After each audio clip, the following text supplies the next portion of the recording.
Hello दोस्तों, मेरा नाम है भूपेंद्र प्रताप सिंह और आज का वीडियो है अकाउंटिंग की बेसिक जानकारी चैप्टर 3। ये वाला वीडियो आपको हेल्पफुल हो सकता है कोई भी अकाउंटिंग सॉफ्टवेयर में अकाउंटिंग करने के लिए, और इससे आपको अकाउंटिंग के बारे में पता चलेगा स्टेप बाय स्टेप हम कैसे अकाउंटिंग करते हैं। ओके दोस्तों, तो फिर स्टार्ट करते हैं आज का चैप्टर। दोस्तों, सबसे पहला जो स्टेप होता है अकाउंटिंग के लिए वो होता है double entry process. Double entry का मीनिंग होता है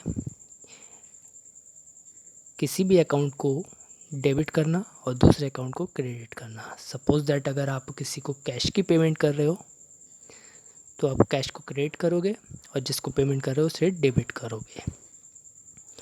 और दोस्तों, डबल एंट्री में यही नहीं कि दो ही अकाउंट होंगे, इसमें कई सारे अकाउंट भी हो सकते हैं। सपोज दैट अगर आपने पेमेंट किया है किसी को, किसी एक पर्सन को नहीं है, कई सारे पर्सन को पेमेंट किया है, तो सबका नाम आपको अलग अलग शो करना पड़ेगा, यानी सबकी अकाउंटिंग सबको अलग अलग डेबिट करना पड़ेगा, कैश को क्रेडिट करना पड़ेगा। तो इसका मतलब ये नहीं डबल एंट्री का केवल दो ही एंट्री होंगी, कई सारी एंट्री भी इसमें हो सकती हैं।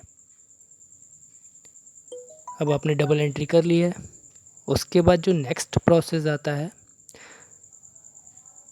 वो आता है लेजर अकाउंट। लेकिन अभी मैं आपको डबल एंट्री के बारे में ही बता रहा हूँ। अकाउंटिंग में जो भी ट्रांजैक्शन होती है उसमें जो भी खाते होते हैं उन्हें आवश्यकता अनुसार डेबिट और क्रेडिट किया जाता है। इसका मतलब हुआ दोस्तों, जैसे कि कभी आप किसी को पेमेंट कर रहे हो तो कैश को क्रेडिट करना पड़ेगा, फिर कभी आप किसी से कैश रिसीव कर रहे हो तो कैश को डेबिट करना पड़ेगा। तो ऐसे जो भी यूज़ है, जो भी मतलब कंडीशन बन रही है उसके अकॉर्डिंग आपको खाते को डेबिट क्रेडिट करना पड़ता है। तो इस लाइन का मीनिंग वही है। इसी प्रक्रिया को डबल एंट्री कहा जाता है। उदाहरण के लिए कैश के भुगतान की डबल एंट्री में कैश को क्रेडिट किया जाएगा और कैश पाने वाले को डेबिट किया जाएगा। और दोस्तों, डेबिट क्रेडिट करना ही डबल एंट्री कहलाता है। और जैसे कि आप जानते हैं, अकाउंटिंग अगर आप मैनुअल कर रहे हो तो आप डे बुक में और कैश बुक में एंट्री करते हो, और अगर आप किसी सॉफ्टवेयर के यूज़ से करो जैसे टैली ईआरपी, बिजी, बान ईआरपी या सरल अकाउंट या जो भी आप अकाउंटिंग सॉफ्टवेयर यूज़ करो तो उसमें डबल एंट्रीज़ होती हैं। उसी के द्वारा ऑटोमेटिक आपकी सारी अकाउंटिंग शो होने लगती है। अभी जो आप एग्ज़ाम्पल देख रहे हो इसमें मैंने पेमेंट किया है 500 रुपये का सन्ड्री क्रेडिटर को, तो मैंने कैश को क्रेडिट किया है और सन्ड्री क्रेडिटर को डेबिट किया है। अब जो इसके बाद अगला स्टेप बनता है, आप जैसे कि देख सकते हो इसमें दो अकाउंट आ रहे हैं। कौन कौन से दो अकाउंट आ रहे हैं? एक अकाउंट आ रहा है सन्ड्री क्रेडिटर अकाउंट, दूसरा अकाउंट आ रहा है कैश अकाउंट। इस प्रोसेस के बाद जो नेक्स्ट प्रोसेस होता है वो होता है लेजर बनाना। अब यहाँ पे आप देख रहे हो दो अकाउंट आ रहे हैं ना, एक सन्ड्री क्रेडिटर अकाउंट और दूसरा कैश अकाउंट। तो इन्हीं दो अकाउंटों का अकाउंट स्टेटमेंट बनेगा और अकाउंट स्टेटमेंट को हम लेजर भी बोलते हैं। अब ये देखिए, मैंने कैश अकाउंट का लेजर बनाया है। इसमें मैंने ओपनिंग में दिखाया है 1000 रुपये, और आप ऊपर डेट भी देख सकते हो 1 अप्रैल से 31/3/2022। फाइनेंशियल ईयर आप जानते हो हमारा 1 अप्रैल से शुरू होता है, 31 मार्च को ख़त्म होता है, तो उसी के अकॉर्डिंगली मैंने यहाँ पे डेट ली है। अब आप देख सकते हो 1 अप्रैल 2021 में ओपनिंग बैलेंस था 1000, यानी जो ये बैलेंस शो हो रहा है ये 31 मार्च 2021 का शो हो रहा है। मतलब हमारे पास 1000 रुपये उपलब्ध थे अकाउंट स्टेटमेंट या लेजर के अनुसार, और 1 अप्रैल को ही हमने सन्ड्री क्रेडिटर जो है वो उसे 500 रुपये की पेमेंट कर दी। अब जब हमने 1000 रुपये में से 500 रुपये की पेमेंट कर दी तो हमारे पास कितने रुपये बचेंगे? 500 रुपये बचेंगे। तो ये होता है लेजर अकाउंट। इसके द्वारा हमें सारी अकाउंटिंग पता चलती है कि पूरी डिटेल हमें पता चल चुकी है कि कैश में कितनी कितनी एंट्री करी है। अभी तो फ़िलहाल मैंने एक ही एंट्री शो करी है और मैंने अमाउंट भी काफ़ी कम दिखाई है, केवल आपको समझाने के पर्पज़ से। बाकी अकाउंटिंग में एंट्रीज़ बहुत होती हैं, तो जितनी आप एंट्रीज़ करोगे वो सब उसी के पर्टिकुलर लेजर में शो होगी। ऐसे ही दूसरा अकाउंट जो था हमारा सन्ड्री क्रेडिटर था, तो उसका लेजर मैंने यहाँ शो किया है। सन्ड्री क्रेडिटर की जो पुरानी आउटस्टैंडिंग थी, यानी जो पुराना बैलेंस निकल रहा था, 2500 रुपये निकल रहा था, यानी कि 2500 रुपये हमें सन्ड्री क्रेडिटर को देने थे 31 मार्च 2021 में। हमने क्या किया, 2500 रुपये में से 1 अप्रैल को 500 रुपये उसे पे कर दिए। अब जब 500 रुपये हमने उसे पे कर दिए तो क्लोजिंग बैलेंस क्या बचा, 2000 रुपये बचा। यानी कि क्रेडिट का मतलब है कि हमें 2000 रुपये उससे और देने हैं अभी। अगर ये डेबिट बैलेंस होता तो 2000 रुपये हमें उससे लेने हैं। अभी यहाँ पे क्रेडिट बैलेंस आ रहा तो हमें 2000 रुपये की पेमेंट और करनी है। अच्छा, आप ये देख रहे हो क्लोजिंग बैलेंस, ये क्लोजिंग बैलेंस वाली लाइन में जो बैलेंस शो होता है यही हमारा ट्रायल बैलेंस बच जाता है। तो नेक्स्ट स्टेप है हमारा ट्रायल बैलेंस। लेज़र अकाउंट बनाने के बाद जो भी खाते का क्लोजिंग बैलेंस निकलता है उसे ट्रायल बैलेंस में लिख दिया जाता है। ट्रायल बैलेंस के द्वारा हमें समस्त खातों का क्लोजिंग बैलेंस पता चल जाता है। जैसा कि आप इसमें एग्जांपल में देख भी रहे हो, ट्रायल बैलेंस में क्या क्या शो हो रहा है।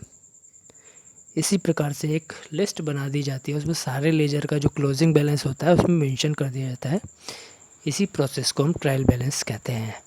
इसके बाद अगला स्टेप जो आता है वो आता है profit and loss account, trading account और बैलेंस शीट। ये सब हमारे ईयर के एंड में बनते हैं और ये सारे हमारे बिजनेस की कंडीशन बताते हैं। प्रॉफिट एंड लॉस अकाउंट से हमें पता चलता है कि हमारा बिज़नेस प्रॉफिट में है या लॉस में है। ट्रेडिंग अकाउंट से हमें पता चलता है कि हमारे पास कितना स्टॉक अवेलेबल है और कितना हमारा सेल हो गया है, कितना हमारे पास ओपनिंग बैलेंस में स्टॉक था। ये सब हमें ट्रेडिंग अकाउंट में पता चलता है। और बैलेंस शीट में हमें पता चलता है कि हमें किस किस की पेमेंट करनी है या हमारे पास किस किस का उधार है और हमारे पास कितनी एसेट्स है, हमारे पास संपत्ति टोटल कितनी है और कितना हमारे पास उधार है। ये सब हमें बैलेंस शीट से पता चलता है। ये एक मैंने trading and profit and loss account का इमेज शो किया है, आप देख सकते हो।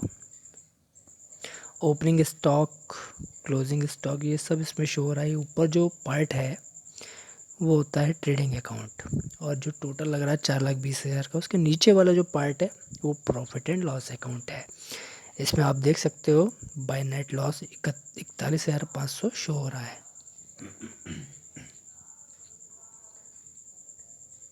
ऐसे ही बैलेंस शीट में एक साइड होता है लाइबिलिटी, एक साइड होता है एसेट्स। एसेट्स में आपके पास जो भी एसेट्स होती हैं, सपोज दैट अगर आपके पास कैश उपलब्ध है तो वो भी आपकी एसेट्स है। बैंक अकाउंट में मनी है, बैंक अकाउंट में जो भी बैलेंस है वो भी आपके एसेट्स है। फर्नीचर एसेट्स है। डेप्टर्स जो होते हैं, डेप्टर्स यानी कि जिससे आपको पेमेंट लेनी है, सन्ड्री डेप्टर्स, वो भी आपके एसेट्स है क्योंकि उसके द्वारा आपको पेमेंट मिलेगा। और जो भी प्लांट आपने लगा रखे हैं प्रोडक्शन के लिए वो भी आपके एसेट्स है। मशीनरी जितनी है वो सब आपके एसेट्स है और ये अलग अलग टाइप के एसेट्स होती है। क्लोजिंग स्टॉक जितना बच रहा है वो सब आपकी एसेट्स है। ऐसी लाइबिलिटी में जिसका भी आपको पेमेंट करना है, चाहे वो ड्यूटी एंड टैक्सेस है या फिर सन्ड्री क्रेडिटर है या जो भी लाइबिलिटी आपके ऊपर है जिसका आपको पेमेंट करना है, वो सब आपकी लाइबिलिटी है। जैसे कि सपोज दैट आपने एम्प्लॉय रख रखे हैं, आप उसको पेमेंट करते हो तो वो क्या है, लाइबिलिटी है। आपको हर मंथली लाइबिलिटी हो जाती है कि आपको इतने लोगों की पेमेंट करनी है, यही लाइबिलिटी होती है। और कोई भी कंपनी जब आपकी कंपनी में इन्वेस्ट करती है तो balance sheet, profit and loss account, इसके द्वारा ही आपके बिज़नेस की कंडीशन देख लेती है कि आपका बिज़नेस लॉस में है या प्रॉफिट में है। और बैलेंस शीट से उसे पता चलता है कि आपके पास कितने रुपए की एसेट्स हैं और आपके पास कितने रुपए की लाइबिलिटी है। क्योंकि अगर आप पे लाइबिलिटी ज़्यादा होंगी और एसेट्स कम होंगी तो इसका मतलब आपकी कंपनी बहुत ज़्यादा पावरफुल नहीं है। अगर सपोज दैट लॉस में जाती है कंपनी तो आप पे इतनी एसेट्स नहीं है कि आप उसे बेच के सारी लाइबिलिटी क्लियर कर सको। तो इसके द्वारा हम बैलेंस शीट के द्वारा और प्रॉफिट एंड लॉस अकाउंट के द्वारा हमें पता चलता है हमारे बिज़नेस की क्या कंडीशन है। और ट्रेडिंग अकाउंट से पता चलता है कि हमारा बिज़नेस जो है उसका टर्नओवर कितना है, कितनी ग्रोथ है। टर्नओवर का मीनिंग हो गया कि कितना आपका बिज़नेस में सेल हो रहा है, वो सब आपका टर्नओवर होता है। ट्रेडिंग अकाउंट से हमें ये पता चलता है। ये थे दोस्तों सारे स्टेप अकाउंटिंग के। तो दोस्तों आपको आज का वीडियो कैसा लगा? अगर आपको आज का वीडियो पसंद आया हो तो प्लीज़ लाइक कीजिएगा, शेयर भी कीजिएगा और कमेंट भी कीजिएगा। अगर आपको कुछ डाउट हो या कुछ आपका क्वेश्चन है, कुछ भी XYZ, आप प्लीज़ कमेंट सेक्शन में ज़रूर मेंशन कीजिएगा। Okay, bye. फिर मिलेंगे नेक्स्ट वीडियो में। Bye friends.